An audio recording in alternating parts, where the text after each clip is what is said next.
Éden déchu. Avant la création du monde, Dieu forma un royaume invisible, peuplé d'êtres spirituels, d'anges, de chérubins et d'autres créatures extraordinaires qui le servaient de différentes manières. Parmi eux se trouvait un chérubin d'une splendeur remarquable, décrit dans la vision d'Ézéchiel comme étant plein de sagesse et parfait en beauté. Sa mission était noble, adorer Dieu continuellement et garder son trône dans la sainteté. Pourtant, en cet être, l'orgueil commença à s'enraciner. La vue de la faveur de Dieu reposant sur l'humanité éveilla la jalousie. Dieu avait choisi de marcher avec Adam et Ève dans l'Éden, de leur accorder l'autorité sur la création, et avait même prévu que l'humanité régnerait un jour sur les œuvres de ses mains, y compris sur le royaume angélique. Pour un chérubin puissant, cela était intolérable. Il ne pouvait accepter que des créatures fragiles et charnelles soient élevées au-dessus de lui. L'envie et l'arrogance transformèrent sa dévotion en rébellion contre le plan de Dieu. La première action directe de ce chérubin déchu apparaît dans le récit de l'Éden. Prenant l'apparence d'un serpent, ou peut-être se manifestant à travers un chérubin aux qualités serpentines. Il s'approcha d'Ève avec une subtile tromperie. Il remit en question l'ordre de Dieu, semant le doute, puis déforma les paroles de Dieu, lui promettant que la désobéissance n'apporterait pas la mort, mais au contraire l'illumination divine. Il affirma que manger du fruit de l'arbre interdit la rendrait semblable à Dieu, connaissant le bien et le mal. Attirée par le mensonge, Ève mangea, et Adam la suivit bientôt. À cet instant, le péché entra dans l'humanité et la parfaite communion de l'Éden fut brisée. Adam et Ève furent chassés du jardin, séparés de la présence de Dieu, tandis que le chérubin trompeur fut lui aussi précipité. À partir de ce moment, il devint Satan, l'adversaire, le trompeur, celui qui s'oppose à la volonté de Dieu et au destin de l'humanité. Les fils de Dieu et les Néphilim, plusieurs générations après Adam et Ève, Satan provoqua une nouvelle vague de rébellion parmi les êtres spirituels créés par Dieu. Dans le chapitre 6 de la Genèse, la Bible décrit comment les fils de Dieu, une expression souvent utilisée pour désigner les êtres angéliques, abandonnèrent leur place légitime et prirent des femmes humaines pour épouses. Le résultat de ces unions contre nature fut les Néphilim, des descendants hybrides qui devinrent des géants dotés d'une puissance et d'une stature hors du commun. Ils devinrent célèbres pour leur puissance, mais aussi tristement célèbres pour leur corruption et leur violence. Au lieu de guider l'humanité vers la droiture, ces êtres remplirent la terre de chaos et de méchanceté. Cet acte était bien en dehors du dessein de Dieu pour la création et devint une abomination à ses yeux. En guise de jugement, Dieu prit les anges qui avaient participé à cette rébellion et les enferma dans des chaînes de ténèbres, les y retenant jusqu'au jour final du jugement. L'humanité aussi fut jugée pour avoir embrassé la méchanceté. Dieu envoya le grand déluge, effaçant presque toute vie sur terre et ne préservant que Noé et sa famille, qui marchaient avec lui dans la foi. Pourtant, dans ce jugement, une figure resta libre. Satan lui-même. Il poursuivit sa mission, libre et actif dans la tromperie de l'humanité. L'ancienne tradition juive s'est longtemps interrogée sur le sort des Néphilim après le déluge. Parce qu'ils n'étaient ni entièrement humains ni entièrement angéliques, leurs esprits n'avaient pas de place naturelle où aller. La croyance est née qu'après la mort de leur corps physique, les esprits agités des Néphilim demeurèrent sur terre. Ces êtres errants devinrent ce que l'Écriture appellera plus tard des esprits impurs ou démons. Contrairement aux anges qui servent ou se rebellent sous l'autorité du ciel, ces esprits désincarnés recherchent un lieu d'habitation et tourmentent l'humanité. À partir de ce moment, Satan acquit une armée démoniaque organisée, lui permettant de répandre la corruption de manière plus directe dans la vie et les sociétés humaines. La tour de Babel. Après le déluge, lorsque les descendants de Noé se multiplièrent, l'humanité se détourna à nouveau de Dieu. Au lieu de se disperser sur la terre en obéissance à son commandement, le peuple s'unit dans la défiance. Sur la plaine de Shinar, ils commencèrent à construire une tour gigantesque qui s'élèverait jusqu'aux cieux. Cette tour de Babel était bien plus qu'un simple projet de construction. C'était un symbole de l'orgueil humain et de l'auto-exaltation, une tentative de créer la grandeur en dehors de Dieu. En cherchant à se faire un nom, ils rejetèrent le nom du Seigneur qui avait sauvé leurs ancêtres lors du déluge. Dieu jugea cette rébellion en brouillant leur langage afin qu'ils ne puissent plus coopérer. La population unifiée se fractura en groupes, chacun avec sa propre langue. Et ils furent dispersés à la surface de la terre. Mais les Écritures laissent entendre que quelque chose de plus profond s'est produit dans le royaume invisible. Non seulement les nations furent divisées physiquement et linguistiquement, mais elles furent aussi placées sous la supervision d'êtres spirituels. Au lieu d'être gouvernées directement par le Créateur, chaque nation fut attribuée à des dirigeants spirituels, souvent appelés les fils de Dieu. Cette organisation créa une ouverture cruciale pour Satan. Il utilisa ce système pour détourner la dévotion humaine de Dieu vers ses dirigeants spirituels qui devinrent les objets d'adoration. Ce qui avait commencé comme une supervision se transforma bientôt en idolâtrie. Les nations ont exalté leurs gardiens célestes comme des êtres divins, construisant des temples, offrant des sacrifices et façonnant des cultures entières autour d'un culte faux. Du panthéon de la Mésopotamie aux dieux d'Égypte et au culte de fertilité de Canaan, chaque civilisation ancienne portait la marque de l'influence de Satan. À travers les idoles et les rituels, des démons se cachèrent derrière ces soi-disant dieux, volant la révérence qui revenait au seul vrai Dieu. De cette manière, Satan a enraciné son contrôle sur les nations et les cultures, établissant des systèmes mondiaux de fausses religions qui ont perduré pendant des siècles. L'Égypte et Pharaon. Lorsqu'Israël devint un peuple nombreux en Égypte, Satan fit naître la peur dans le cœur du Pharaon. Le souverain égyptien craignait que les Hébreux ne prennent de la force, alors il les réduisit en esclavage par un travail brutal. Mais l'influence de Satan alla encore plus loin. Pharaon ordonna que tous les nouveau-nés hébreux de sexe masculin soient tués, une tentative de couper la lignée choisie de Dieu avant qu'elle ne puisse accomplir ses promesses. C'était plus qu'une oppression politique. C'était un effort calculé de l'adversaire pour effacer l'alliance. Le peuple. Pharaon était considéré comme divin par son peuple, et l'Écriture le compare même à un grand dragon. Unbrain, image biblique liée à Satan. L'emblème du serpent sur la couronne de Pharaon faisait écho au serpent d'Éden, montrant que son règne était spirituellement soutenu par les ténèbres. En réponse, Dieu déchaîna 10 plaies sur l'Égypte. Chaque plaie n'était pas une destruction aléatoire, mais une attaque directe contre les dieux d'Égypte. Lorsque le Nil fut changé en sang, le dieu Hapi fut montré impuissant. La plaie des grenouilles humilia la déesse Eket. La mort du bétail révéla la faiblesse d'Hathor. Chaque plaie exposait une autre fausse divinité et montrait l'autorité inégalée de Dieu.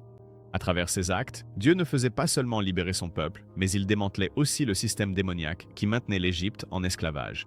La résistance de Pharaon révélait la détermination de Satan à s'opposer à Dieu, mais chaque signe et prodige prouvait que le Seigneur seul était souverain. Lors de l'Exode, la tentative de Satan d'écraser Israël fut renversée et le nom de Dieu fut proclamé parmi les nations. Le corps de Moïse. Après la mort de Moïse sur le mont Nebo, l'Écriture nous rapporte quelque chose d'extraordinaire dans le livre de Jude. Michel, l'archange, s'est disputé avec le diable au sujet du corps de Moïse. La Bible ne révèle pas tous les détails, mais le simple fait que Satan ait cherché à s'emparer du corps du serviteur de Dieu montre sa détermination à perturber les desseins de Dieu, même au-delà de la mort. Certains chercheurs suggèrent que Satan aurait pu avoir l'intention d'utiliser le corps de Moïse comme un outil de tromperie, peut-être pour égarer Israël en apparaissant comme leur chef vénéré lors d'une fausse résurrection ou d'une possession. D'autres soutiennent qu'il aurait pu essayer d'empêcher Moïse de jouer un rôle prophétique futur, puisque certaines traditions affirment que Moïse apparaîtra comme l'un des deux témoins, à la fin des temps. Quelle que soit la motivation exacte, ce conflit illustre l'opposition acharnée de Satan au plan de Dieu. Le corps de Moïse représentait bien plus qu'un simple cadavre. Il symbolisait l'alliance de Dieu et sa direction sur Israël. En luttant pour ce corps, Satan a révélé son désir de corrompre ou de perturber cette alliance. Pourtant, Michel a défendu la revendication de Dieu, réprimandant l'adversaire et plaçant le corps sous l'autorité divine. Cet épisode bref mais puissant nous rappelle que des combats spirituels invisibles sont constants, même dans des moments que nous pourrions négliger, et que les ruses de Satan s'étendent à tous les recoins de l'histoire rédemptrice. Les géants et les dieux cananéens. Lorsqu'Israël entra dans le pays de Canaan, ils découvrirent bien plus que des villes fortifiées et des tribus hostiles. Ils rencontrèrent des vestiges des Néphilim. Ces géants étaient des manifestations physiques d'une rébellion angélique antérieure, des figures imposantes qui inspirèrent la peur et représentaient l'opposition au peuple de Dieu. Goliath, le champion philistin, était l'un de leurs descendants, et sa défaite face à David fut bien plus qu'une victoire militaire. C'était le démantèlement d'un bastion démoniaque. Plus tard, les guerriers de David abattirent les frères de Goliath, éliminant les derniers de ces géants dans le pays. En reprenant le territoire, Israël reprenait aussi un terrain spirituel que Satan avait revendiqué à travers des lignées corrompues. Mais l'influence de Satan en Canaan ne se limitait pas aux géants. Le pays était saturé de culte des idoles, des pratiques animées par des démons. Le principal de ces faux dieux était Moloch, une divinité qui exigeait des sacrifices d'enfants. Tragiquement, Israël lui-même fut séduit par ces pratiques, offrant leurs enfants au feu. Des découvertes archéologiques ont mis au jour des autels contenant les restes de nourrissons sacrifiés, ce qui correspond au récit biblique. Les Écritures précisent que les sacrifices faits aux idoles étaient en réalité des sacrifices offerts aux démons, ce qui signifie que la désobéissance d'Israël était une participation directe à la rébellion de Satan. En remplissant le pays d'idoles et de sang versé, Satan a empêtré le peuple de Dieu dans le péché et provoqué le jugement divin. L'héritage même destiné à manifester la sainteté de Dieu fut souillé, montrant comment Satan utilisa à la fois la peur et le faux culte pour s'opposer au plan de Dieu. L'exil d'Israël. Malgré les avertissements de Dieu, transmis par des prophètes comme Ésaïe, Jérémie et Ézéchiel, Israël se tourna à plusieurs reprises vers les idoles et adopta le culte des dieux étrangers. Ces pratiques n'étaient pas de simples emprunts culturels inoffensifs. Les Écritures précisent que les sacrifices aux idoles étaient des sacrifices offerts aux démons. En agissant ainsi, Israël ne négligeait pas seulement son alliance, mais s'alignait activement avec la rébellion de Satan. Le peuple de Dieu, destiné à briller comme une lumière pour les nations, est au contraire tombé dans les ténèbres mêmes qu'il était appelé à combattre. En guise de jugement, Dieu permit à l'Assyrie de conquérir le royaume du Nord, puis autorisa Babylone à conquérir Juda et à détruire Jérusalem. Babylone n'était pas seulement un empire politique, c'était aussi un centre de pratiques occultes et de culte de l'armée céleste, ces êtres spirituels rebelles qui recherchaient l'adoration des hommes. En exil, Israël vivait sous un système profondément imprégné d'influences démoniaques. Le temple était détruit, le peuple dispersé, et il semblait que le plan de Satan pour effacer le peuple de Dieu avait réussi. Pourtant, même en captivité, Dieu a préservé un reste fidèle. Des figures comme Daniel, Shadrach, Meshach et Abed-Nego sont restées fermes à Babylone, montrant que la puissance de Satan ne pouvait pas effacer les promesses d'alliance de Dieu. L'exil d'Israël a révélé les conséquences dévastatrices de l'idolâtrie, mais il a aussi préparé la venue du Messie, qui allait affronter Satan directement et briser sa puissance d'une manière qu'aucun roi ni prophète n'avait encore accomplie. La tentation de Jésus, après son baptême dans le Jourdain, où la voix du Père l'a déclaré fils bien-aimé, Jésus fut conduit par l'Esprit dans le désert. Dans la pensée juive, le désert était bien plus qu'un lieu aride. On considérait que c'était le lieu de résidence des démons, un domaine d'épreuve et de danger. C'est là, dans cet environnement hostile, que Satan vint affronter Jésus directement, cherchant à faire dérailler sa mission avant même qu'elle ne commence. Les tentations étaient soigneusement choisies. D'abord, Satan fit appel aux besoins physiques, incitant Jésus à transformer des pierres en pain. En apparence, cela semblait anodin, mais le véritable enjeu était d'utiliser la puissance divine pour sa propre satisfaction au lieu de se fier à la providence du Père. Ensuite, Satan transporta Jésus au sommet du temple et cita les Écritures, détournant la parole de Dieu pour encourager une présomption téméraire. Si Jésus avait obéi, cela aurait été un acte de mise à l'épreuve de Dieu plutôt qu'un acte de confiance en lui. Enfin, Satan révéla sa véritable ambition. Il offrit à Jésus l'autorité sur tous les royaumes du monde en échange de son adoration. C'était une tentative de donner à Jésus la couronne sans la croix, mais cela aurait signifié se soumettre à la domination de Satan. À chaque épreuve, Jésus répondit par les Écritures, citant des passages du Deutéronome qui insistaient sur la confiance en Dieu, l'obéissance à ses commandements et l'adoration exclusive qui lui est due. Là où Adam était tombé en Éden, Jésus resta ferme dans le désert. Cette confrontation marqua le début de la défaite directe de Satan. À partir de ce moment, le pouvoir de l'adversaire sur l'humanité commença à se défaire, car le Fils de Dieu se montra fidèle là où tous les autres avaient échoué. Démons et possession. Après la confrontation dans le désert, Jésus commença son ministère public. Et l'une des premières démonstrations de son autorité fut l'expulsion des démons. Avant ce moment de l'histoire, les Écritures ne rapportent pas que des prophètes ou des chefs aient directement ordonné à des esprits impurs de partir. Satan avait établi un système dans lequel les démons tourmentaient et possédèrent les humains sans opposition, exerçant leur contrôle par la peur, la maladie et l'esclavage. Mais avec Jésus, ce système fut brisé. Chaque fois que Jésus rencontrait des possédés, les démons le reconnaissaient immédiatement et criaient, l'appelant souvent le Fils de Dieu. Ils comprenaient son autorité et redoutaient le jugement qu'il allait apporter. En les chassant d'un seul mot, Jésus montrait une puissance à laquelle rien ne pouvait résister. Les foules étaient émerveillées, réalisant qu'elles étaient témoins de quelque chose de totalement nouveau, le royaume de Dieu repoussant le royaume des ténèbres.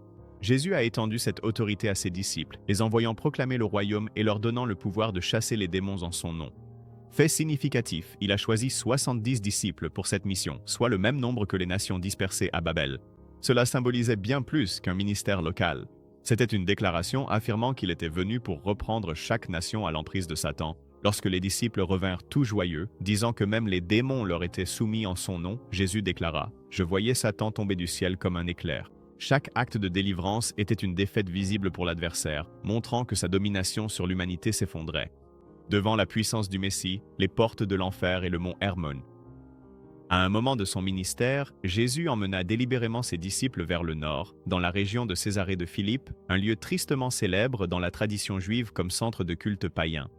Cette région abritait des sanctuaires et des temples où l'on offrait des sacrifices à de faux dieux, et elle était couramment associée à une profonde caverne que les habitants appelaient les portes de l'enfer. Dans l'imaginaire spirituel d'Israël, il s'agissait d'un portail vers le monde souterrain, le domaine des démons. L'endroit se trouvait également au pied du mont Hermon, le site même où, selon la tradition ancienne, les anges rebelles étaient descendus pour engendrer les Néphilim. Peu d'endroits portaient un poids symbolique aussi fort en tant que bastion de l'influence de Satan. C'est ici, dans ce contexte, que Jésus fit une déclaration audacieuse. Il construirait son église, et les portes de l'enfer ne prévaudraient pas contre elle. En choisissant ce lieu précis, il faisait une déclaration de confrontation directe. Les portes sont défensives, non offensives, ce qui signifie que Jésus ne décrivait pas l'Église comme se cachant des attaques de Satan, mais comme prenant d'assaut les bastions de l'ennemi. Les puissances des ténèbres, aussi enracinées soient-elles, ne résisteraient pas à l'avancée de son royaume. Peu de temps après, Jésus monta sur une haute montagne, probablement le mont Hermon lui-même, avec Pierre, Jacques et Jean. Là, il fut transfiguré devant eux, sa gloire se révélant dans une lumière éclatante. Et il fut rejoint par Moïse et Élie. Cet événement n'était pas seulement un aperçu de la majesté divine, mais aussi une proclamation directe d'autorité sur un territoire longtemps associé à la rébellion. En dévoilant sa gloire divine précisément sur le sol revendiqué par Satan, Jésus montrait que la domination des ténèbres était en train d'être brisée et que le véritable roi était venu pour reprendre ce qui lui appartenait, la croix et la résurrection. Lorsque Satan échoua à corrompre ou à vaincre Jésus par la tentation et l'opposition démoniaque, il se tourna vers son plan le plus désespéré et destructeur: assurer la mort de Jésus. Agissant à travers des instruments humains, il entra en Juda pour trahir le Seigneur, attisa l'envie chez les chefs religieux et influença les autorités romaines pour exécuter la crucifixion. Pendant un instant, il sembla que Satan avait réussi. Le Fils de Dieu fut condamné, moqué, cloué sur une croix et enfermé dans un tombeau. Pour les puissances des ténèbres, cela devait sembler être le triomphe ultime. Pourtant, la croix était le centre même du plan de rédemption de Dieu. En acceptant d'être crucifié, Jésus est devenu le sacrifice de substitution pour le péché de l'humanité. En portant la peine du péché, il a privé Satan de tout fondement légal pour accuser et asservir l'humanité. Ce qui semblait être de la faiblesse fut en réalité la plus grande démonstration de force, car le Christ a désarmé les principautés et les puissances en triomphant d'elles par la croix. La résurrection a parachevé cette victoire. Lorsque Jésus est ressuscité d'entre les morts, il a brisé le pouvoir de la mort, qui était la plus grande arme de Satan. Désormais, l'adversaire ne pouvait plus maintenir l'humanité sous la crainte de la tombe. Le tombeau vide prouvait que la vie avait triomphé de la mort et que l'autorité de Satan avait été brisée. Ce que Satan avait conçu comme sa plus grande victoire s'est avéré être précisément l'acte qui a scellé sa défaite pour toujours. À partir de ce jour-là, il est resté un ennemi vaincu, attendant son jugement final. Les temps de la fin dans l'Apocalypse. Le livre de l'Apocalypse lève le voile sur la dernière étape de l'histoire de Satan. Il y est décrit comme le grand dragon, ce serpent ancien qui séduit le monde entier. Dans les derniers jours, Satan donnera du pouvoir à la bête et aux faux prophètes, créant un royaume contrefait qui unit le pouvoir politique, la fausse religion et la tromperie. Par de faux miracles et des mensonges persuasifs, il entraînera les nations dans la rébellion, exigeant l'adoration et déclenchant une persécution féroce contre ceux qui restent fidèles au Christ. Pendant un temps, il semblera que son contrôle est total. Mais l'Apocalypse précise que cette ascension n'est que temporaire. Au retour du Christ, Satan sera enchaîné et jeté dans l'abîme pour 1000 ans, incapable de tromper les nations durant le règne du Christ sur la terre. Après cette période, il sera relâché pour un court moment, rassemblant une fois de plus les nations dans une ultime rébellion contre Dieu. Mais même ce dernier effort échouera instantanément. Un feu descendra du ciel, consumant ses armées, et Satan lui-même sera jeté dans l'étang de feu. Là, il rejoindra la bête et le faux prophète, tourmenté jour et nuit pour l'éternité. Ce jugement ultime garantit que la rébellion de Satan ne se relèvera jamais. Avec sa destruction, toute trace du mal sera effacée. Dieu établira un nouveau ciel et une nouvelle terre, restaurant ce qui avait été perdu et dévoré. L'humanité, rachetée et renouvelée, habitera avec Dieu dans une création libérée de la tromperie, du péché et de la mort. L'histoire de Satan se termine par une défaite éternelle, tandis que le royaume de Dieu se poursuit sans fin.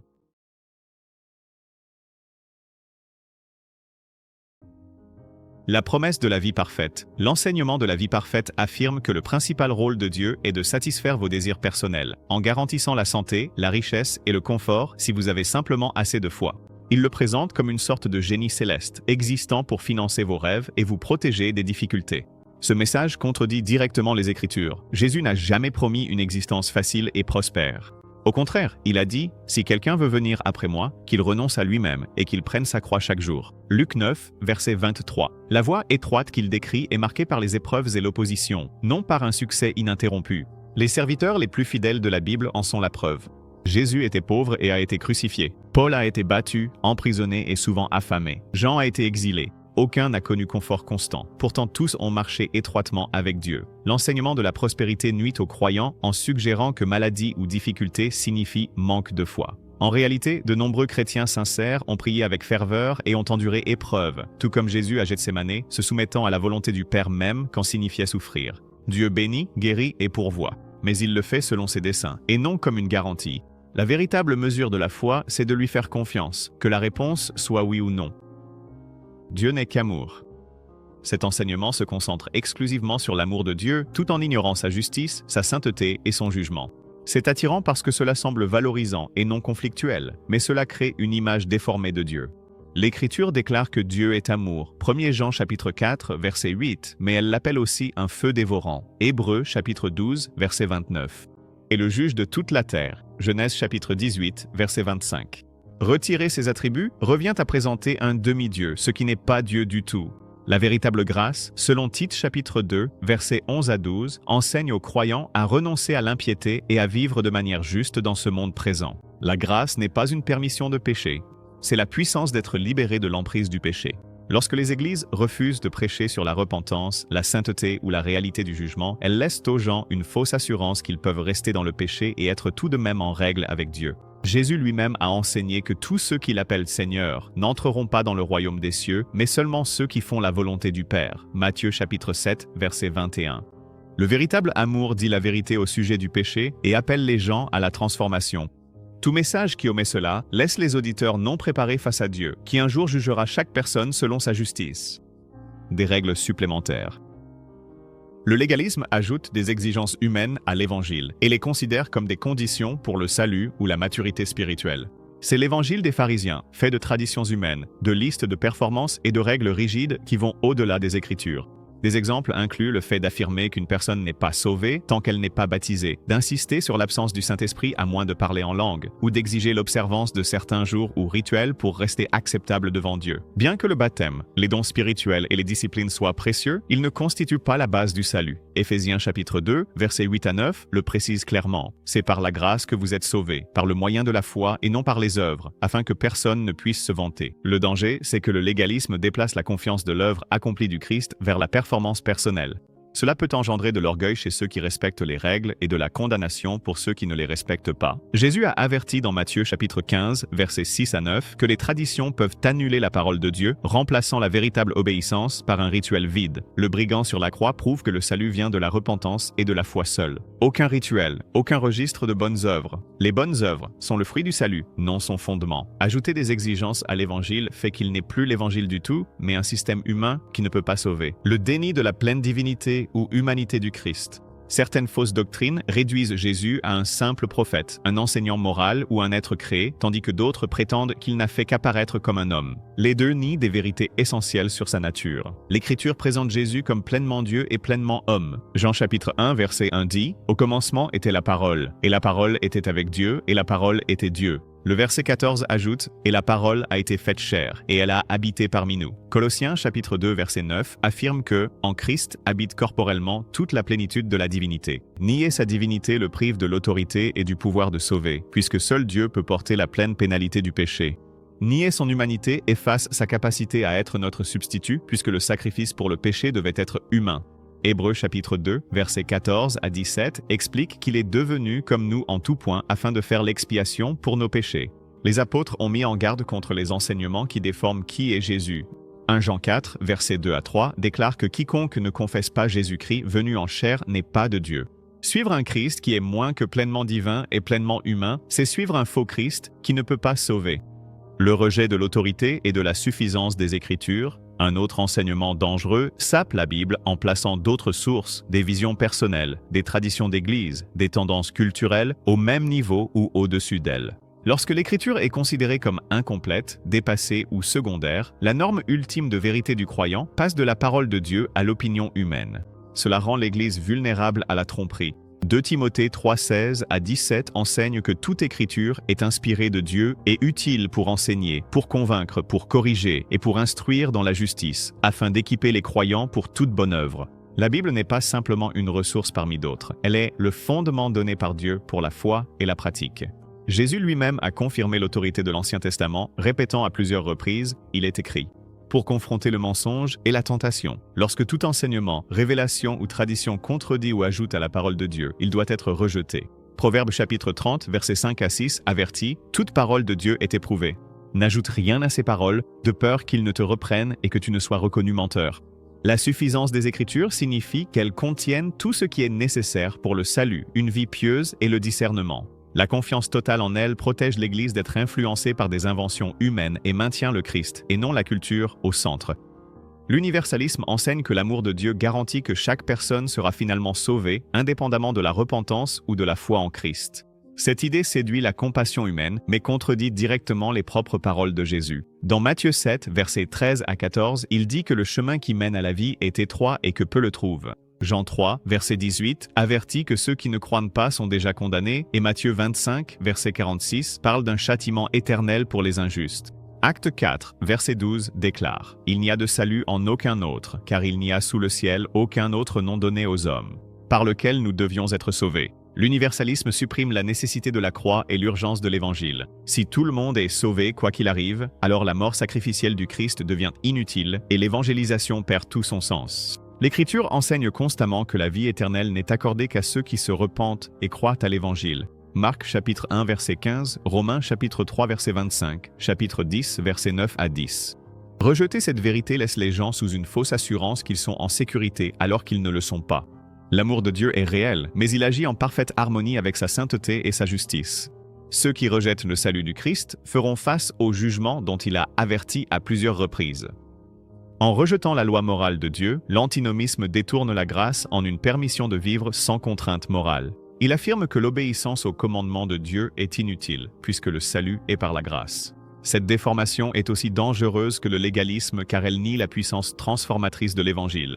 Jude, verset 4, met en garde contre ceux qui transforment la grâce de notre Dieu en un permis d'immoralité et renient Jésus par leur comportement. Alors que les chrétiens sont libérés de la loi comme moyen d'obtenir le salut, ils ne sont pas libérés de l'appel de Dieu à la sainteté. Jésus a dit « Si vous m'aimez, gardez mes commandements ». Jean 14, verset 15.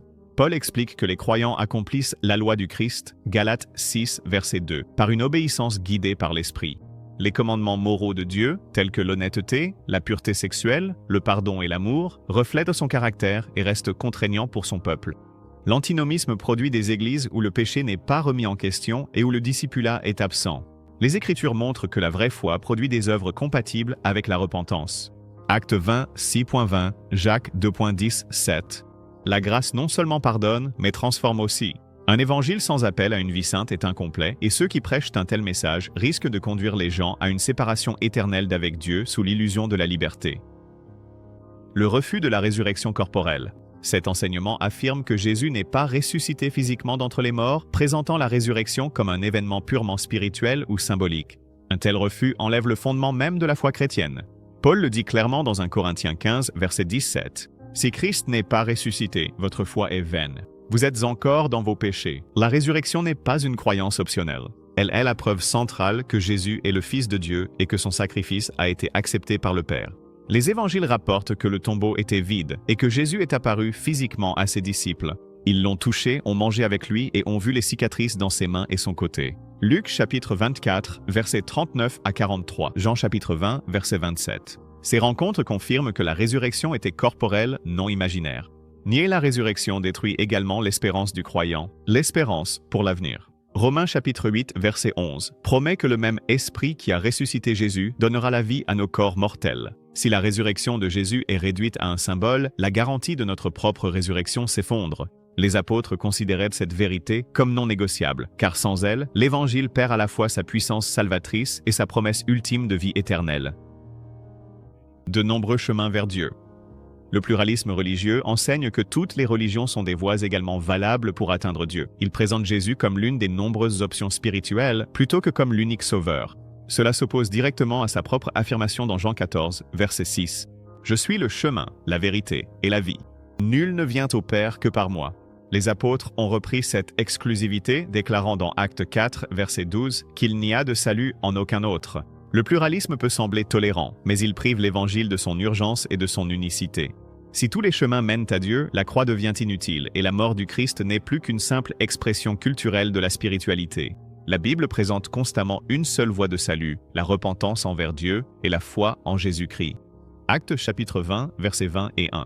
Cet enseignement ignore également le fait que différentes religions enseignent des visions fondamentalement opposées de Dieu, du péché et du salut.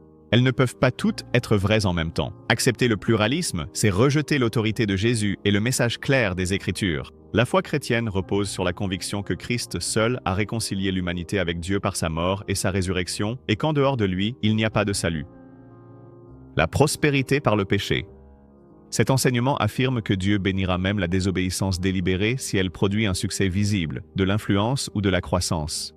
On le retrouve souvent dans des ministères ou des vies personnelles où la cupidité, la malhonnêteté ou le compromis moral sont excusés comme stratégiques pour atteindre un objectif plus grand. En pratique, cela considère les méthodes pécheresses comme acceptables si elles semblent faire avancer l'œuvre de Dieu. Les Écritures sont claires, la bénédiction de Dieu ne vient jamais par le péché.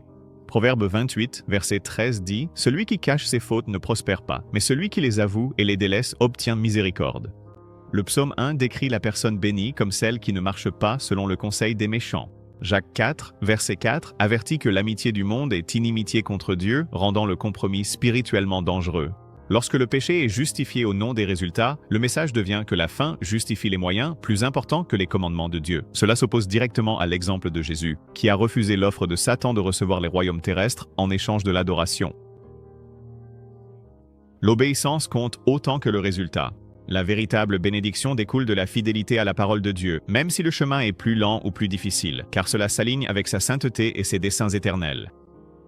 Le salut basé sur les œuvres enseigne que l'on peut mériter la vie éternelle par de bonnes actions, des rituels religieux ou des efforts moraux, sans s'appuyer pleinement sur le sacrifice du Christ.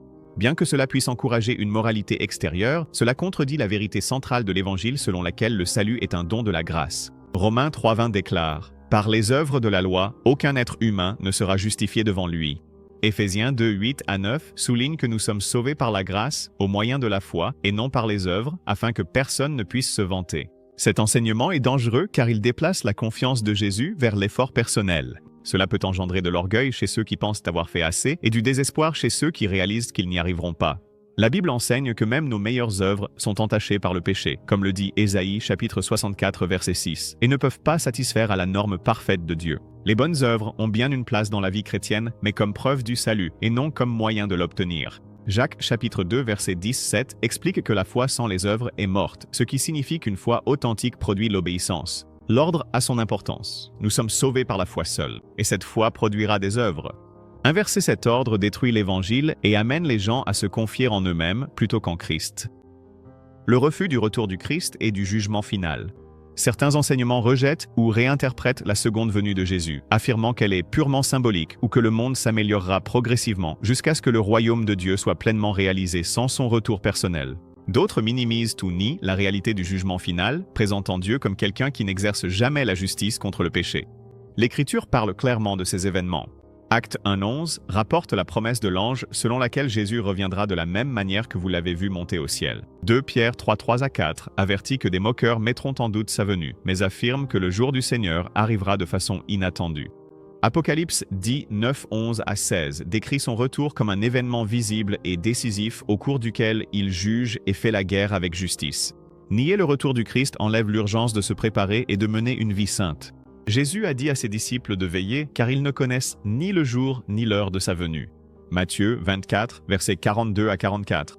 Ignorer le jugement final revient à négliger des passages comme Hébreux 9, verset 27, qui dit qu'il est réservé à l'homme de mourir une seule fois, après quoi vient le jugement. La promesse du retour du Christ et la réalité du jugement sont des moteurs essentiels pour persévérer, obéir et proclamer l'Évangile jusqu'à son retour. Satan vise principalement l'esprit comme champ de bataille. Le principal champ de bataille de Satan est l'esprit humain. Selon le livre des Romains, chapitre 8, versets 6 à 7, l'esprit dominé par la chair, c'est-à-dire la nature pécheresse qui résiste à Dieu, s'oppose à lui et ne peut pas lui plaire. Satan profite de cela en semant des pensées trompeuses, des distractions et des mensonges. Ces attaques proviennent rarement de sources extérieures en premier lieu. Elles commencent à l'intérieur, dans la vie des pensées. Chaque tentation commence dans l'esprit. Dès qu'une personne commence à s'attarder sur des mensonges, des incertitudes ou des désirs impurs, le terrain pour la défaite spirituelle est déjà préparé.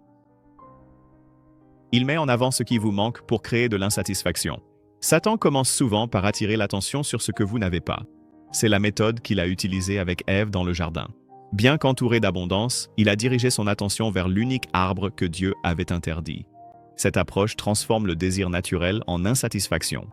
Au lieu de te rappeler tout ce que tu as reçu, Satan met en avant la seule chose qui te manque, suscitant un désir qui conduit à sortir de la volonté de Dieu. Il attaque lorsque tu es le plus vulnérable. Satan est stratégique et attend les moments de vulnérabilité pour lancer ses attaques. Quand tu as faim, que tu es contrarié, isolé ou épuisé. Ces états émotionnels et physiques réduisent la résistance à la tentation. Lorsque Jésus jeûnait pendant 40 jours, Satan l'a tenté de transformer des pierres en pain. Ce moment a été choisi intentionnellement. De la même manière, lorsque tu es épuisé, Satan suggère des raccourcis ou de fausses solutions pour soulager l'inconfort, souvent au détriment de l'obéissance à Dieu. Il sème le doute sur la parole de Dieu. L'une des stratégies les plus destructrices de Satan est de semer le doute sur la véracité des Écritures. Il a fait cela avec Ève en disant « Dieu a-t-il vraiment dit cela ?»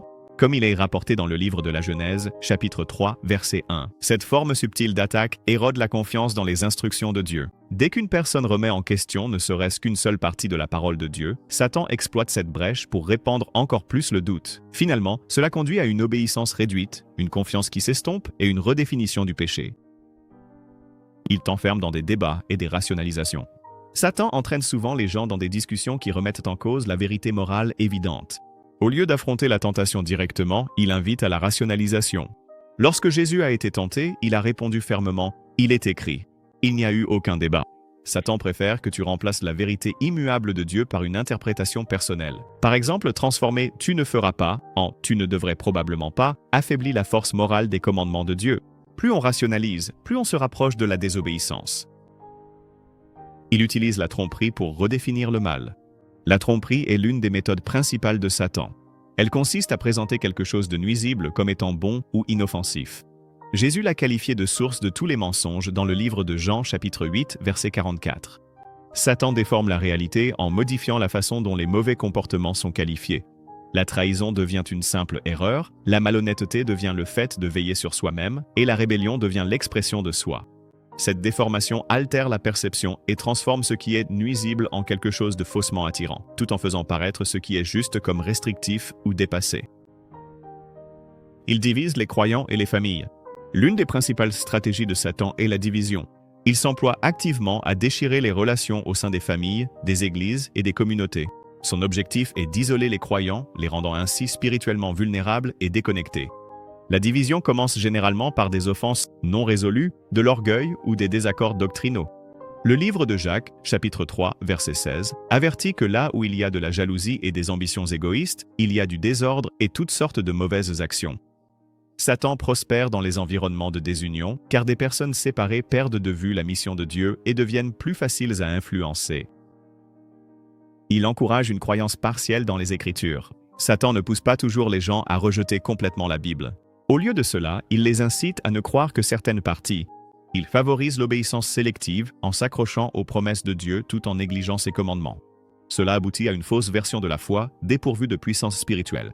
Dans le livre de Jacques, chapitre 2, verset 10, il est écrit « Quiconque observe toute la loi, mais trébuche sur un seul point, se rend coupable de tous. » Satan utilise la croyance partielle comme une forme de compromis spirituel pour diminuer l'efficacité du croyant. Il exploite les zones de faiblesse et y répète ses attaques. Satan connaît parfaitement les faiblesses spécifiques de chaque individu, qu'il s'agisse de la colère, du désir égoïste, de l'orgueil, de la jalousie ou de l'insécurité. Il vise à plusieurs reprises ces mêmes domaines. Tout comme une force militaire frappe la même section affaiblie d'un mur, Satan attaque avec persistance les points où la résistance est la plus faible. C'est pourquoi les cycles d'échecs et de tentation peuvent se poursuivre. Sans confession, repentance et transformation par la parole de Dieu, les mêmes problèmes réapparaissent sous des formes plus fortes et plus trompeuses. Il désensibilise la conscience par la répétition. Avec le temps, Satan use la conscience humaine. Lorsqu'une personne choisit à plusieurs reprises la désobéissance, son sentiment de conviction s'émousse. Ce qui autrefois provoquait de la culpabilité finit par sembler normal. Cette condition spirituelle est décrite dans les Écritures comme une conscience cautérisée dans la première lettre à Timothée, chapitre 4, verset 2. Cela fait référence à un endurcissement progressif du cœur. Satan compte sur ce schéma pour rendre la repentance moins probable. Plus une personne tolère la désobéissance longtemps, moins elle ressent d'urgence à revenir vers Dieu. Il déforme les Écritures pour justifier la désobéissance. Satan est prêt à utiliser la Bible elle-même pour égarer. Lorsqu'il a tenté Jésus dans le désert, il a cité le psaume 91, mais en le sortant de son contexte afin d'encourager Jésus à mettre Dieu à l'épreuve, ce qui aurait été mal. Ceci est rapporté dans le livre de Matthieu, chapitre 4, verset 6. De la même manière, Satan pousse aujourd'hui les gens à sortir des versets de leur contexte pour justifier des comportements que Dieu n'approuve pas. Par exemple, quelqu'un pourrait utiliser le concept de la grâce pour excuser la rébellion en disant « Dieu me pardonnera de toute façon ». Cette tactique transforme la miséricorde de Dieu en une justification pour continuer à désobéir. Il encourage la comparaison et l'envie. Une autre stratégie courante consiste à amener les gens à se comparer aux autres. Cela suscite la jalousie, la rivalité et le découragement. Lorsque les individus se concentrent sur ce que les autres possèdent, que ce soit le succès, l'apparence ou les relations, ils perdent leur gratitude et leur paix. La deuxième lettre aux Corinthiens, chapitre 10, verset 12, met en garde contre cette pratique, la qualifiant d'insensée. Satan utilise la comparaison pour éroder le contentement et semer la division, tout en maintenant les gens dépendants de l'opinion et de l'approbation du monde plutôt que de Dieu. Il fait paraître la désobéissance sans conséquence. Satan cache le véritable prix du fait d'aller à l'encontre de Dieu. Il promeut l'idée fausse que la rébellion n'entraîne aucune conséquence durable. Lorsqu'il a tenté Ève, il a dit « Vous ne mourrez pas certainement », comme il est rapporté dans le livre de la Genèse, chapitre 3, verset 4. Ce mensonge circule encore aujourd'hui, laissant entendre que le compromis moral n'a pas de véritable prix. Mais dans le livre des Galates, chapitre 6, verset 7, il est écrit « Ne vous y trompez pas, on ne se moque pas de Dieu. Ce qu'un homme aura semé, il le récoltera aussi. » Satan dissimule ce principe, offrant une satisfaction immédiate tout en cachant les dommages à long terme. Il utilise la normalisation culturelle pour affaiblir la conviction. Satan désensibilise des sociétés entières en banalisant le mal à travers les médias, le divertissement, l'éducation et la législation. Avec le temps, l'exposition constante à des comportements contraires aux normes de Dieu transforme la pensée collective. Ce qui était autrefois clairement inacceptable devient toléré, puis célébré. Le livre d'Ésaïe, chapitre 5, verset 20, met en garde « Malheur à ceux qui appellent le mal bien et le bien mal ». Cette stratégie ne trompe pas seulement les individus, mais corrompt également des générations entières en modifiant le fondement de la compréhension morale.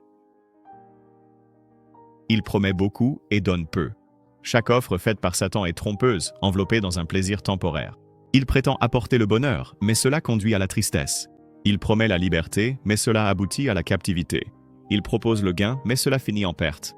Ce schéma est particulièrement visible dans les comportements addictifs. Ce qui commence comme un plaisir devient rapidement une servitude. Le livre des Proverbes, chapitre 14, verset 12, avertit « Il y a une voie qui semble droite à un homme, mais son issue, c'est la voie de la mort. » Satan déguise toujours la tromperie pour la rendre désirable. Mais il ne tient jamais ses promesses. Il te tente d'agir indépendamment de Dieu. Satan encourage souvent les gens à agir par eux-mêmes sans chercher la direction de Dieu. Il promeut l'autodépendance plutôt que la confiance priante. Lorsque Jésus a été tenté dans le désert, Satan l'a incité à transformer des pierres en pain, l'invitant à satisfaire un besoin légitime d'une manière qui était en dehors de la volonté de Dieu. De la même manière, les croyants sont tentés de prendre des décisions basées sur la peur, l'orgueil ou l'impatience, plutôt que de chercher Dieu. Le livre des Proverbes, chapitre 3, versets 5 à 6, nous enseigne à faire pleinement confiance au Seigneur et à ne pas nous appuyer sur notre propre intelligence. Satan s'oppose à cela en vous incitant à vous faire confiance à vous-même à la place. Il encourage la justification par les circonstances. Satan tente les gens à considérer leurs circonstances comme des raisons valables de mal agir. La détresse émotionnelle, un traitement injuste ou des besoins non satisfaits sont utilisés comme justification à la désobéissance. Par exemple, quelqu'un pourrait excuser une malhonnêteté au travail parce qu'il se sent sous-payé ou garder de l'amertume parce qu'il a été traité injustement.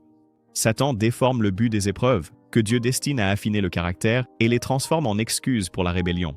Le livre de Jacques, chapitre 1, versets 13 à 15, clarifie la différence. Dieu met à l'épreuve pour fortifier, mais Satan tente pour détruire. La justification du péché n'est jamais valable aux yeux de Dieu. Il essaie de saper votre identité en Christ. Satan s'acharne à faire oublier aux croyants qui ils sont en Christ. Il ramène sans cesse à la surface les échecs passés, les regrets et les défauts. Le livre de l'Apocalypse, chapitre 12, verset 10, le décrit comme l'accusateur des disciples du Christ. Son but est d'instiller la honte et le sentiment d'indignité, même chez ceux qui ont déjà été pardonnés. Il veut que les croyants vivent comme s'ils étaient encore prisonniers de leur passé. Mais le livre des Romains, chapitre 8, verset 1, affirme « Il n'y a donc maintenant aucune condamnation pour ceux qui sont en Jésus-Christ. » Satan veut empêcher les gens de marcher dans l'identité et l'autorité spirituelle que Dieu leur a donnée. Il vous pousse à faire des compromis petit à petit. Satan commence rarement par une rébellion évidente. Au lieu de cela, il encourage de petits compromis qui semblent inoffensifs. Négliger la prière, ignorer la conviction, tolérer des contenus douteux ou rester silencieux quand la vérité doit être dite. Ces étapes progressives affaiblissent la vigilance spirituelle. Avec le temps, ce qui semblait autrefois mal finit par paraître normal. La lettre aux Éphésiens, chapitre 4, verset 27, avertit « Ne donnez pas accès au diable ». Même un petit compromis, s'il n'est pas corrigé, peut devenir la porte d'entrée à un échec spirituel plus grand. Il utilise la peur pour contrôler et paralyser. La peur est l'une des armes les plus puissantes de Satan. Il s'en sert pour bloquer l'obéissance, étouffer le courage et affaiblir la foi. La peur du rejet, la peur de la perte ou la peur de l'inconnu peuvent empêcher les croyants d'entrer pleinement dans la volonté de Dieu. La seconde lettre à Timothée, chapitre 1, verset 7, déclare que Dieu ne nous a pas donné un esprit de peur, mais de puissance, d'amour et de sagesse. La peur qui domine et limite ne vient pas de Dieu. Satan utilise cette tactique pour stopper le progrès spirituel et réduire au silence le témoignage personnel. Il encourage le retard et la procrastination dans l'obéissance. Satan sait qu'il ne peut pas éliminer la vérité, alors il tente les gens de retarder leur réponse à celle-ci. Plutôt que de rejeter ouvertement la conviction de Dieu, il pousse à la remise à plus tard. Fais-le plus tard, attends un meilleur moment où tu n'es pas encore prêt. Cette approche est spirituellement nuisible, car retarder l'obéissance revient à désobéir. La lettre de Jacques, chapitre 4, verset 17, dit « Celui donc qui sait faire ce qui est bien et qui ne le fait pas commet un péché. » En encourageant l'hésitation, Satan bloque la croissance, la repentance et la transformation. Il imite la lumière spirituelle pour tromper. Satan se présente comme un ange de lumière pour dissimuler ses intentions. La seconde lettre aux Corinthiens, chapitre 11, verset 14, révèle qu'il imite la vérité spirituelle pour égarer les gens. Cela inclut de fausses doctrines, des miracles contrefaits et des dirigeants qui déforment les Écritures tout en paraissant sincères. Son objectif est de troubler les fidèles et de les conduire subtilement vers l'erreur. Parce que cette tactique est dissimulée sous un langage religieux, il faut du discernement à travers la parole de Dieu et la direction du Saint-Esprit pour dévoiler la supercherie. Il t'isole de toute influence pieuse. Satan cherche à couper les gens de leurs sources de soutien spirituel, de l'Église, des amitiés fondées sur la foi et des mentors pieux. Il persuade les individus qu'ils n'ont pas besoin des autres ou que personne ne les accepterait à cause de leurs erreurs passées. Le livre des Proverbes, chapitre 18, verset 1, avertit « Celui qui s'isole cherche son propre désir. Il s'oppose à tout bon sens. L'isolement supprime la responsabilité et augmente la vulnérabilité à l'erreur. Satan s'en sert pour affaiblir les défenses du croyant et le laisser sans protection spirituelle. Il amplifie les offenses pour nourrir l'amertume. Satan prend de petites blessures et les transforme en profondes offenses. Il repasse sans cesse les expériences douloureuses, renforçant ainsi le ressentiment. La lettre aux Hébreux, chapitre 12, verset 15, met en garde contre une racine d'amertume qui peut contaminer beaucoup de personnes. L'amertume obscurcit la conscience de soi et bloque le pardon. Le but de Satan est d'endurcir les cœurs afin qu'ils résistent à la réconciliation et rejettent la miséricorde guérissante de Dieu. L'amertume devient l'un des bastions les plus enracinés et les plus efficaces. Il déforme le caractère de Dieu. Une stratégie fondamentale de Satan est de déformer la véritable nature de Dieu. Il présente Dieu comme dur, distant, restrictif ou peu fiable. Cela a commencé dans le Jardin d'Éden, lorsque Satan a laissé entendre à Ève que Dieu lui cachait quelque chose de bon. Quand quelqu'un doute de la bonté de Dieu, l'obéissance devient plus difficile. Le livre des Psaumes, chapitre 119, verset 68, affirme « Tu es bon et tu fais le bien ». Satan déforme cette vérité, cherchant à détourner les cœurs de celui qui offre la liberté, la paix et un but. Il piège par de fausses promesses de liberté. Satan propose souvent l'illusion de la liberté d'échapper à la responsabilité, aux règles ou aux conséquences. Mais les Écritures révèlent que cette promesse est un piège. La deuxième lettre de Pierre, chapitre 2, verset 19, dit « Ils leur promettent la liberté, alors qu'eux-mêmes sont esclaves de la corruption. » Lorsque les gens rejettent l'autorité de Dieu pour rechercher l'autonomie, ils entrent sans le savoir dans une servitude spirituelle. La version de la liberté selon Satan est une contrefaçon. La véritable liberté ne se trouve que dans l'abandon à l'autorité de Dieu. Il exploite la douleur pour susciter la colère contre Dieu. Satan utilise la souffrance pour créer une distance émotionnelle avec Dieu. Lorsque la vie apporte de la douleur ou que les prières semblent sans réponse, Satan murmure des mensonges. Dieu ne se soucie pas de toi. Dieu t'a laissé tomber ou tu méritais mieux. Dans l'histoire de Job, même sa femme a succombé à ce mensonge, disant « Maudit Dieu et meurs », comme il est rapporté dans le livre de Job, chapitre 2, verset 9. La douleur devient un terrain fertile pour l'amertume lorsqu'elle est perçue à travers la déformation de Satan. Son objectif est de rompre la relation entre un croyant et Dieu précisément au moment où celui-ci a le plus besoin de son réconfort et de sa vérité. Il encourage à se cacher plutôt qu'à se repentir. Lorsqu'une personne tombe dans le péché, Satan incite souvent à la dissimulation plutôt qu'à la confession. Il encourage la honte, le secret et la peur d'être exposé. Cela reflète le moment où Adam et Ève se sont cachés dans le jardin après avoir désobéi à Dieu. Mais le livre des Proverbes, chapitre 28, verset 13, déclare « Celui qui cache ses transgressions ne prospérera pas, mais celui qui les avoue et les abandonne obtiendra miséricorde. » Satan veut que les gens restent dans les ténèbres, là où la culpabilité grandit et où le repentir est retardé. Mettre le péché en lumière par la confession est la seule voie vers la guérison et la restauration. Il multiplie les distractions pour émousser la concentration spirituelle. Satan utilise souvent la distraction pour saper la croissance spirituelle. Il n'utilise pas toujours des choses manifestement pécheresses. Il utilise des choses bonnes ou neutres qui accaparent le temps et l'attention. Divertissement, agitation constante, surcharge d'informations et bruit des réseaux sociaux. Dans l'évangile de Luc, chapitre 10, versets 41 à 42, Jésus dit à Marthe qu'elle s'inquiète et se laisse distraire par beaucoup de choses, mais qu'une seule est nécessaire. Satan n'a pas besoin que quelqu'un commette une rébellion ouverte. Il lui suffit que la personne soit tellement distraite qu'elle ne cherche plus Dieu de manière intentionnelle. Il propose une satisfaction factice. Satan sait que l'âme humaine est créée pour rechercher la paix, le sens et la joie. Au lieu de conduire les gens vers Dieu, il propose des substituts, des solutions temporaires comme le succès, l'attention romantique, le plaisir physique, la popularité et l'influence. Ces choses peuvent apaiser le cœur un instant, mais ne le satisfont jamais pleinement.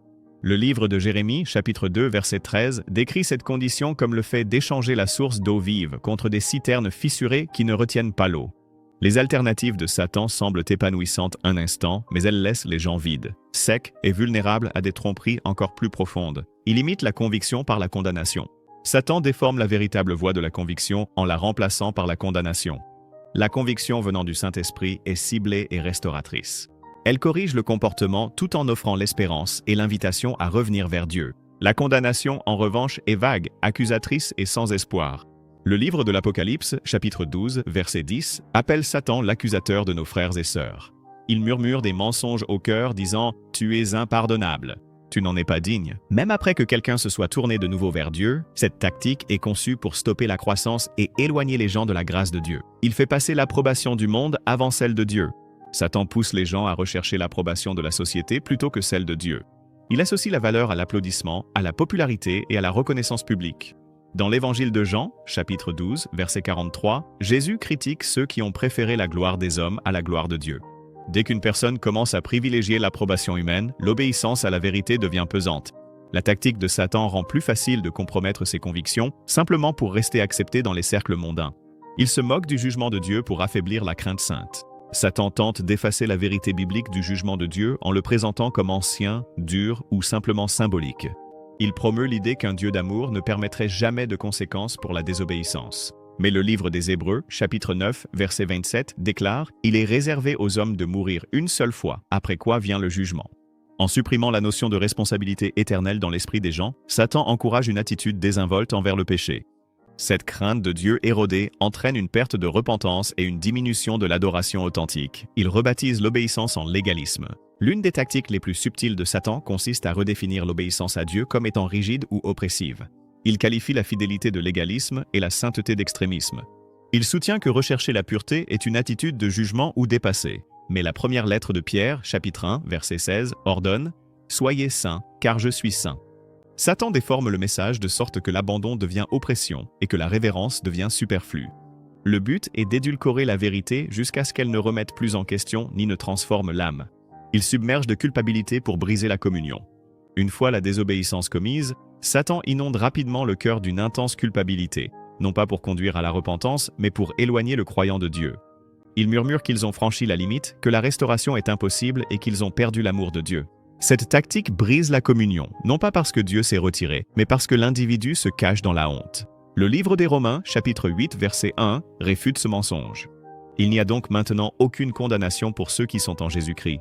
Le but de Satan est d'interrompre la guérison et de maintenir les croyants prisonniers de l'isolement et du désespoir spirituel. Il favorise l'orgueil pour aveugler l'auto-examen.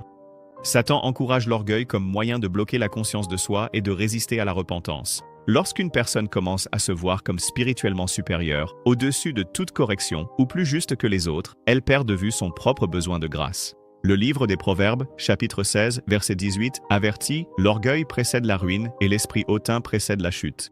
L'orgueil brise la responsabilité, rejette la correction divine et ouvre la voie à l'effondrement spirituel. Satan l'utilise pour séparer les gens de leur dépendance envers Dieu et pour anesthésier l'urgence de la sainteté personnelle. Il engourdit l'âme par la répétition du péché. Lorsque le comportement pécheur se répète au fil du temps, Satan utilise ce schéma pour normaliser la rébellion. Ce qui autrefois troublait la conscience devient maintenant familier. Cette lente désensibilisation aboutit à un cœur endurci. La lettre aux Éphésiens, chapitre 4, verset 19, décrit ceux qui ont perdu toute sensibilité et se sont livrés à l'impureté.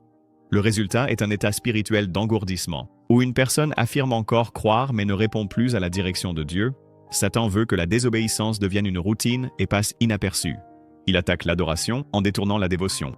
Satan ne cherche pas seulement à éliminer l'adoration, il cherche à la détourner. Il incite les gens à accorder leur plus grande dévotion à des idoles telles que le succès, les relations, le divertissement, la richesse ou soi-même. Le livre de l'Exode, chapitre 20, verset 3, ordonne clairement « Tu n'auras pas d'autre Dieu devant moi ». Lorsque l'adoration est détournée, l'identité et le but sont redéfinis. Ce changement corrompt la focalisation spirituelle et entraîne des formes subtiles d'idolâtrie qui remplacent la place légitime de Dieu dans la vie d'une personne. Il promeut un faux évangile qui élimine la repentance. Une tactique particulièrement dangereuse de Satan est de promouvoir une forme déformée du christianisme qui supprime la nécessité de la repentance. Ce faux évangile offre le pardon sans transformation, la vie éternelle sans soumission et la grâce sans abandon. La lettre aux Galates, chapitre 1, versets 6 à 8, condamne tout évangile autre que celui transmis par le Christ et ses apôtres. La version de Satan apaise la conscience mais laisse l'âme non rachetée. Elle remplit les assemblées de personnes qui professent la foi mais qui n'ont jamais été spirituellement régénérées. Son but ultime est de détruire l'âme par l'incrédulité. Chaque tactique employée par Satan vise un objectif final, la séparation éternelle d'avec Dieu par l'incrédulité. Qu'il utilise la distraction, le mensonge, le compromis ou l'orgueil, la destination vers laquelle il œuvre reste la même. Dans l'évangile de Jean, chapitre 10, verset 10, Jésus dit « Le voleur ne vient que pour dérober, égorger et détruire ».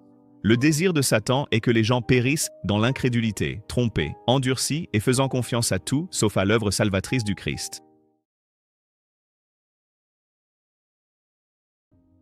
Baal. Baal était le dieu principal des Cananéens et des Phéniciens, largement reconnu comme une divinité de la tempête, de la fertilité et de l'agriculture. Son nom signifie seigneur ou maître dans les langues sémitiques occidentales, ce qui reflète son rôle de figure dominante dans le culte païen. Dans la Bible, Baal devient le symbole ultime de l'idolâtrie, éloignant la dévotion d'Israël de Yahweh. Son culte fut fortement encouragé par le roi Achab et la reine Jézabel, qui importèrent les pratiques religieuses phéniciennes en Israël et les institutionnalisèrent. Cela provoqua un conflit direct avec les prophètes de Yahweh, notamment Élie. Sur le mont Carmel, Élie défia 450 prophètes de Baal de prouver la réalité de leur Dieu en faisant descendre le feu sur leurs sacrifices. Malgré leurs prières et rituels frénétiques, Baal resta silencieux. En revanche, Yahweh fit descendre instantanément le feu du ciel, consumant le sacrifice, l'autel et même l'eau qui l'entourait. Ce récit soulignait l'impuissance de Baal face au Dieu vivant. Les découvertes archéologiques confirment le culte de Baal à travers des inscriptions et des autels. Les représentations le montrent souvent comme un dieu guerrier tenant un éclair, symbole de son prétendu contrôle sur les tempêtes. Son culte comprenait des rituels de fertilité, l'immoralité sexuelle et parfois même des sacrifices humains. Le culte de Baal a sans cesse attiré Israël vers le péché et la rupture de l'alliance, faisant de lui l'une des divinités les plus dangereuses et condamnées de l'Ancien Testament. Ashéra était une grande déesse de la fertilité dans la religion cananéenne, décrite dans les anciens textes ougaritiques comme la compagne d'El, le dieu suprême de leur panthéon. Elle était considérée comme la mère des dieux et souvent associée à la fertilité de la terre et de la mer. Dans certaines communautés israélites, Ashéra était à tort considérée comme la compagne de Yahvé, une croyance que les prophètes ont farouchement combattue comme blasphématoire. Son culte s'articulait souvent autour des poteaux d'Ashéra, des symboles en bois érigés sur des hauteurs ou à côté des autels. Ces poteaux devinrent des centres d'activité idolâtres impliquant la prostitution rituelle et des rites de fertilité. Des rois réformateurs comme Isaïe les ont ensuite détruits pour rétablir le culte authentique de Yahvé. Des inscriptions archéologiques ont même été découvertes associant les mots Yahvé et son Ashéra, montrant que de nombreux Israélites sont tombés dans le syncrétisme, mêlant la dévotion au vrai Dieu à des pratiques païennes. La Bible réprimande à plusieurs reprises le peuple pour s'être tourné vers Ashéra, qualifiant cela d'adultère spirituel. Elle est devenue le symbole de la tentation constante pour Israël de faire des compromis, en mélangeant la sainteté de Dieu avec l'immoralité de la culture païenne. Molech, également appelé Molech ou Malik, était l'une des divinités les plus abominables mentionnées dans les Écritures. Il était principalement vénéré par les Ammonites, mais son culte s'est répandu jusqu'en Israël. Molek est tristement célèbre pour exiger des sacrifices d'enfants, une pratique strictement interdite par Yahvé. Lévitique 18:21 et 20:22 à 25 interdisent explicitement de livrer des enfants à Molek, assortissant la participation à cette pratique de la peine de mort. Les rituels consistaient probablement à chauffer une statue creuse en bronze de Molek jusqu'à ce qu'elle devienne rougeoyante, puis à placer des nourrissons dans ses bras tendus, les brûlant vifs. Cette pratique horrifiante est confirmée par des récits parallèles d'auteurs grecs et romains qui décrivent des rituels similaires à Carthage. Tragiquement, même le roi Salomon, sous l'influence de ses femmes étrangères, construisit un haut lieu pour Molek près de Jérusalem, un acte plus tard condamné par les prophètes et les historiens. La vallée de Hinnom, au sud de Jérusalem, devint tristement célèbre comme le centre du culte de Molek. Dans la pensée juive ultérieure, cette vallée, appelée Géhenne, en vint à symboliser l'enfer lui-même. Molek représente ainsi l'extrême perversité de l'idolâtrie, une religion qui exigeait la destruction de vies innocentes au nom de la dévotion. Chemosh était le dieu national des Moabites, souvent représenté comme une divinité guerrière qui décidait de la victoire ou de la défaite militaire. Tout comme Yahvé était le dieu d'alliance d'Israël, Chemosh était considéré comme le protecteur divin et la source de puissance de Moab. Dans un roi 11, verset 7, Salomon, encore une fois influencé par ses femmes étrangères, construisit un haut lieu pour Chemosh sur une colline à l'est de Jérusalem, un acte qui provoqua la colère du Seigneur. Des preuves archéologiques confirment l'importance de Chemosh. La pierre moabite, également appelée stèle de Mesha, découverte au XIXe siècle, remonte au IXe siècle avant Jésus-Christ. Elle relate que le roi Mesha de Moab attribuait directement les victoires et les défaites de sa nation à la faveur ou à la colère de Chemosh. Cela correspond au récit biblique qui présente à plusieurs reprises Chemosh comme central dans le culte moabite. Les prophètes ont condamné Chemosh comme un rival de Yahvé et le roi Ézéchias a ensuite détruit ses sanctuaires lors de ses vastes réformes religieuses. Chemosh est ainsi devenu non seulement un dieu étranger, mais aussi un symbole des alliances dangereuses d'Israël et de leur tendance à adopter les dieux des nations voisines. Dagon était le dieu principal des Philistins, souvent associé au grain et à la fertilité, bien que certaines traditions le relient également à la mer. Dans le chapitre 16 du livre des Juges, les Philistins se sont rassemblés dans son temple pour célébrer la capture de Samson, louant Dagon pour avoir livré leur ennemi entre leurs mains. Cependant, Samson pria Yahvé de lui donner de la force, puis fit s'effondrer les colonnes du temple de Dagon, se tuant lui-même ainsi que des milliers de Philistins. Cet acte dramatique est devenu un symbole du triomphe de Yahvé sur Dagon. Dans le premier livre de Samuel, chapitre 5, lorsque les Philistins capturèrent l'arche d'alliance, ils la placèrent dans le temple de Dagon à Ashdod comme signe de victoire. Le lendemain matin, cependant, la statue de Dagon fut retrouvée face contre terre devant l'arche. Après avoir été redressée, elle tomba de nouveau le jour suivant, cette fois brisée, sa tête et ses mains détachées. Cet événement démontra la suprématie de Dieu sur Dagon et l'inutilité des idoles face au Dieu vivant. L'humiliation de Dagon dans les Écritures met en avant le thème selon lequel les faux dieux, aussi vénérés soient-ils par les nations, ne peuvent tenir devant la puissance et la gloire de Yahweh. Astarté, également appelée Ashéra dans la Bible, était une déesse importante de la fertilité, de la sexualité et de la guerre. Elle était étroitement liée à la déesse babylonienne Ishtar et à la déesse sumérienne Inanna, toutes deux représentant l'amour et le pouvoir, mais également craintes comme des forces destructrices au combat. Dans la tradition cananéenne et phénicienne, Astarté était souvent associée à Baal comme sa compagne, formant un couple puissant qui dominait une grande partie du culte païen.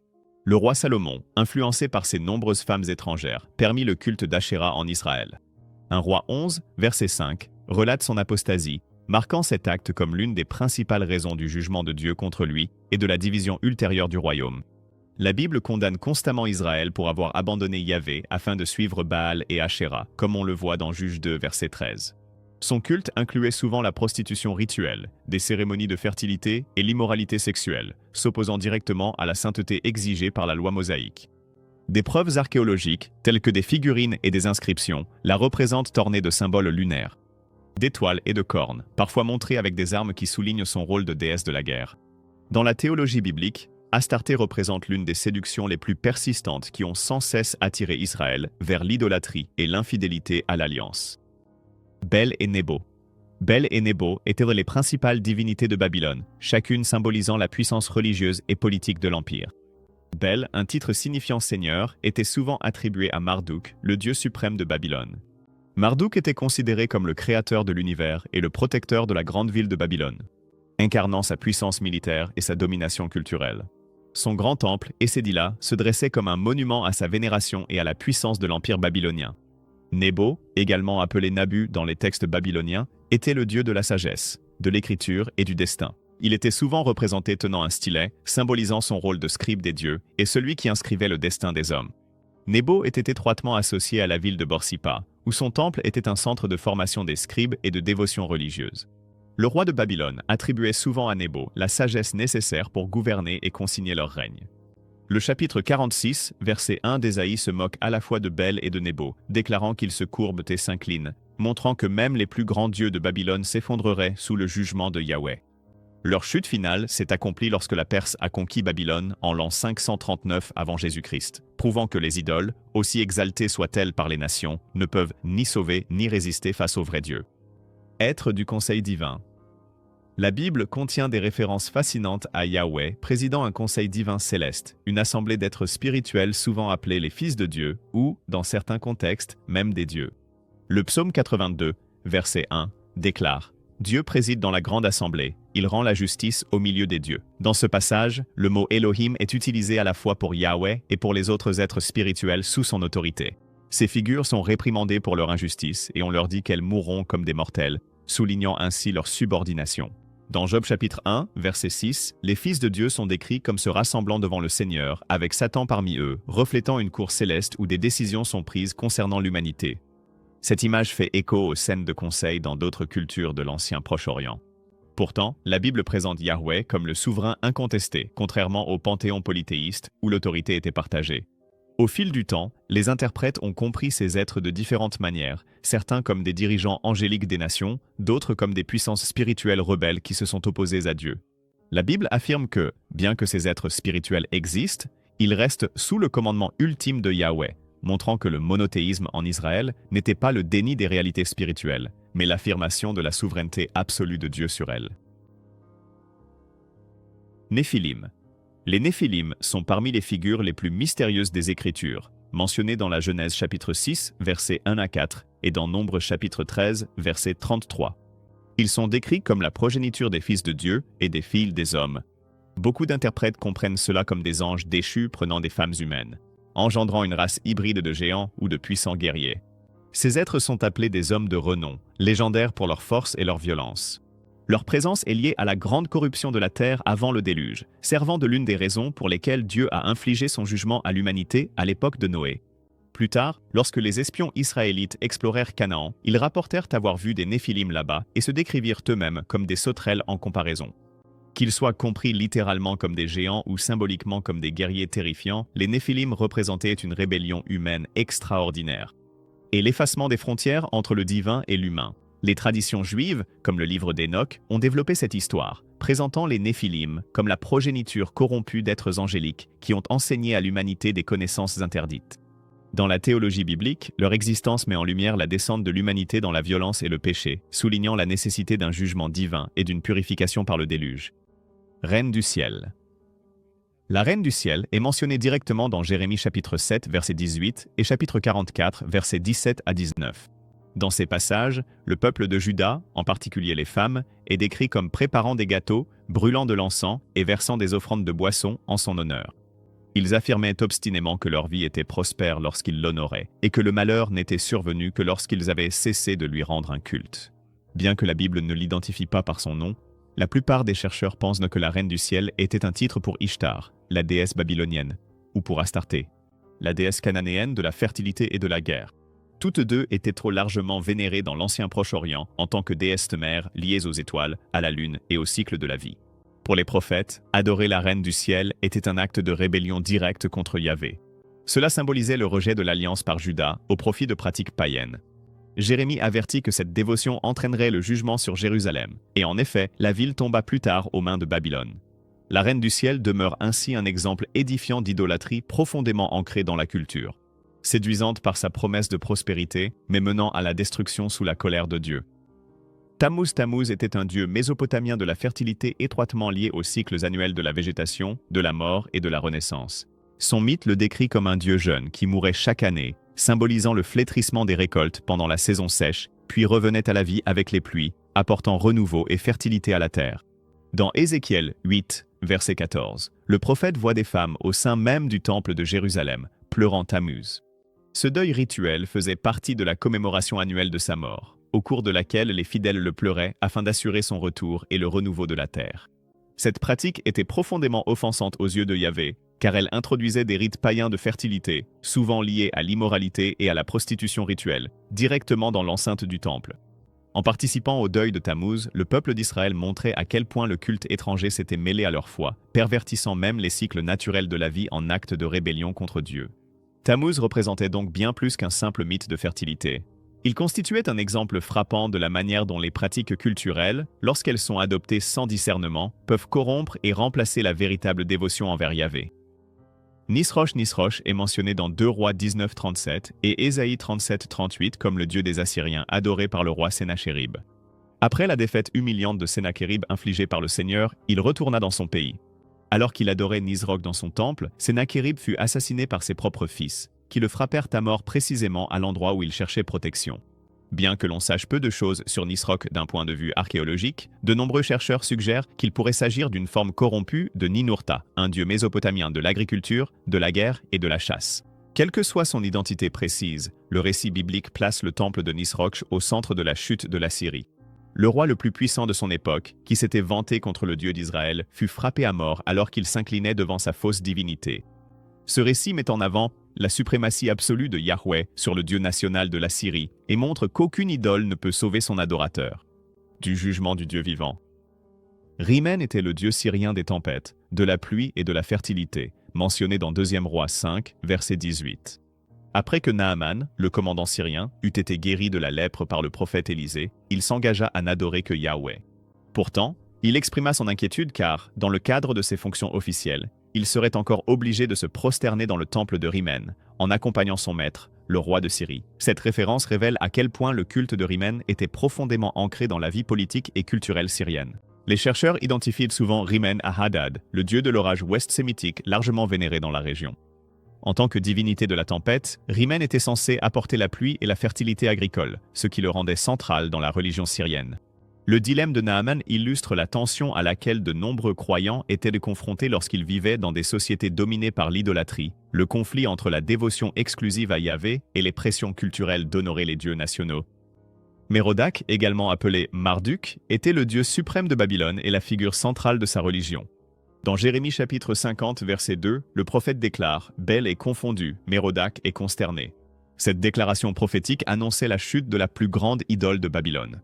Marduk n'était pas seulement le dieu principal de Babylone. Il était aussi souvent identifié à Bel, ce qui signifie Seigneur. Il était vénéré comme le Créateur, le roi des dieux et le protecteur de la ville de Babylone. Marduk était célébré dans l'épopée babylonienne de la création, l'Enuma Elish, comme la divinité qui a vaincu le monstre du chaos Tiamat et instauré l'ordre dans le cosmos. Son temple, les Agila, se dressait comme un centre monumental de culte et symbolisait la puissance impériale de Babylone. Pourtant, malgré son statut exalté, la Bible proclame son humiliation et l'inutilité de son culte. Lorsque Babylone tomba aux mains de la Perse en 539 avant Jésus-Christ, la prophétie s'accomplit. Mérodach rappelle que même les plus grandes idoles des empires s'effondrent face à la puissance du vrai Dieu. Sakut-Benot, Nergal, Asherah, Nebaz, Tartak, Anamelech et Anamelech. Dans 2 Rois 17, versets 29 à 31, la Bible relate comment les Assyriens ont réinstallé des peuples étrangers en Samarie après l'exil du royaume du nord d'Israël. Chaque groupe a apporté ses propres dieux et a établi leur culte dans le pays. Les hommes de Babylone ont fait Sakut-Benot, les hommes de Kut ont fait Nergal, les hommes de Hamath ont fait Asherah, les Avites ont fait Nebahaz et Tartak, et les Sépharvites ont fait Anamelech et Anamelech. Le culte d'Anamelech et d'Anamelech était particulièrement horrible, car il exigeait le sacrifice d'enfants par le feu. Ces noms reflètent un large éventail de divinités mésopotamiennes, syriennes et d'autres régions, chacune liée à des villes et des cultures particulières. En les introduisant en Samarie, les Assyriens ont fait en sorte que l'idolâtrie se répande davantage parmi les Israélites, corrompant leur culte et approfondissant leur éloignement de Yahweh.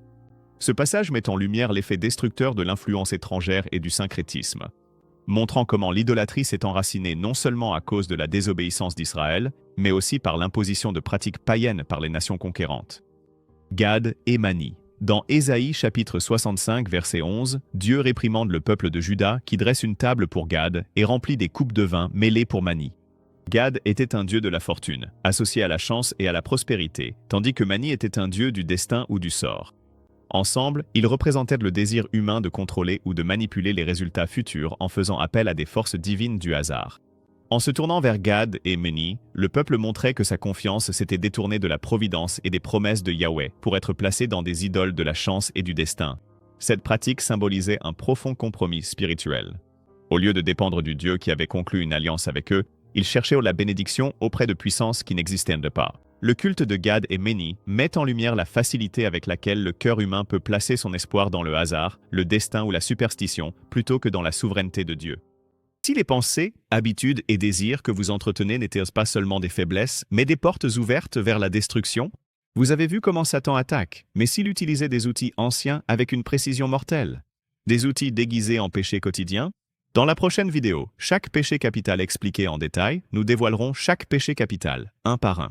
Ce qu'ils sont, comment ils fonctionnent, et pourquoi ils sont bien plus dangereux que vous ne le pensez. Votre vie spirituelle en dépend.